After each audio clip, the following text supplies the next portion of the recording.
Quais os fatores você destaca para essa rejeição tão alta dos dois candidatos? Opa, primeiro, boa noite, né, Tardan, pessoal que acompanha a gente.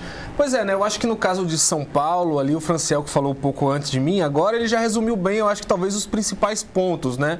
Que é a questão, o Marçal era um candidato muito menos conhecido para o grande público lá de São Paulo e pelo perfil radical que tinha, era natural que quanto mais ele fosse, né, conhecido, mais ele também acumulasse rejeição, por isso essa disparada agora.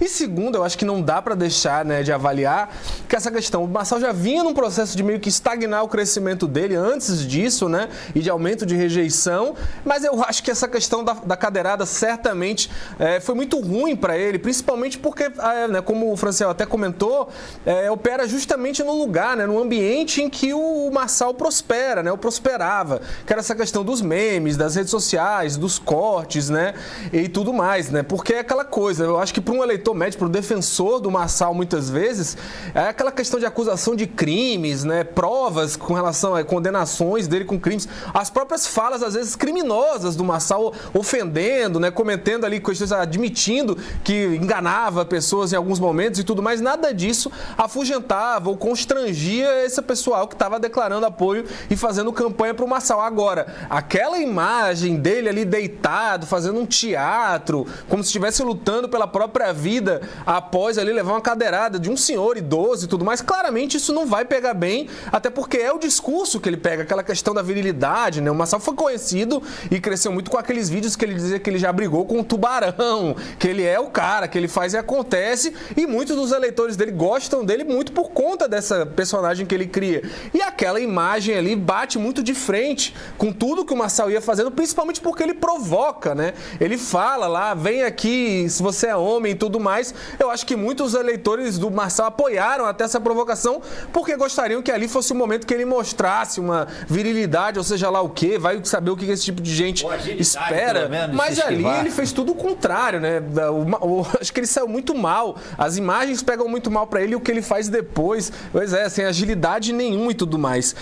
Tem essas duas questões, o próprio crescimento natural dele, a tendência sempre foi que fosse acompanhado com a rejeição e esse episódio pegou mal, mas também tem uma questão do eleitor de São Paulo, né, Tardan? Historicamente, a gente vê todas as eleições para trás, esse candidato picolé de chuchu, né? Pessoas políticos mais que fogem muito do estereótipo do radical costumam se dar bem, né, em São Paulo, né? O eleitor paulista parece muito averso a risco, parece muito averso a essas mudanças guinadas aí, principalmente da capital, né? Você vê, até quando o PT venceu, nas vezes que venceu lá, foram com candidatos, a Marta Suplicy na época, muito, né, era acadêmica, era psicóloga lá, sexóloga, o Haddad era o economista da USP, professor, sempre foram assim, até quando o PT ganhava, era um candidato que era muito vendido com um perfil bem pé no chão, né? Não era um radical. O próprio Boulos, não é à toa que toda eleição que o Boulos disputa lá é isso, os adversários tentando colar nele a pecha de invasor, né, de comandante do MTST, e ele se defendendo com relação a isso a campanha praticamente inteira. Então eu acho que o Marçal pega um pouco dessa versão do paulista a essas grandes mudanças, né? Eu acho que até o conservador, muitas vezes o cara que é de direita, que é bolsonarista, alguns vão preferir votar no Ricardo Nunes porque vem ele como um defensor muitas vezes de muitas pautas na questão econômica ali que o Bolsonaro defende com o Paulo Guedes e tudo mais, mas sem esse componente do radicalismo aí que lá em São Paulo a gente sabe que tem muito forte, né? Até, por exemplo, na eleição de 2022 o Lula teve uma vitória muito expressiva sobre o Bolsonaro no segundo turno na capital, em São Paulo, e muito se atribuiu ao momento de radicalização muito intenso que o Bolsonaro estava promovendo. Essas pessoas não eram eleitores do Lula muitas vezes, né? Tanto que agora aí os candidatos que não apoiam o Lula estão muito bem nas pesquisas lá em São Paulo. Mas ainda assim o Lula teve uma maioria bem expressiva, principalmente se levando em consideração votos absolutos lá em São Paulo, né?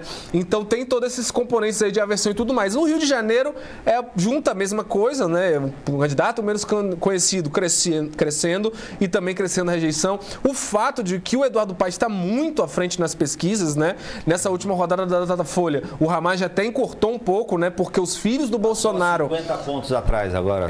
Pois é. Não, e é curioso que ele cresce muito porque os filhos do Bolsonaro caíram muito em campo por ele. Tava vídeos aí do Eduardo e do Flávio dançando funk em comunidades ali com o Ramage. Algo até inimaginável, mostra até uma certa contradição, porque o bolsonarismo sempre foi muito crítico, né, ao funk. Parece que descobriu que tem muito conservador também, né, nesse meio aí musical, não é uma coisa exclusiva da esquerda, que passaram a ocupar. Então, essa entrada muito pesada dos filhos do Bolsonaro nele fez ele crescer um pouco ali na campanha do Ramage, mas ao mesmo tempo traz também a rejeição, né, que esse pessoal pega. Então, era uma tendência meio natural, repito, até pela vantagem muito grande que o Eduardo Paes tem por lá.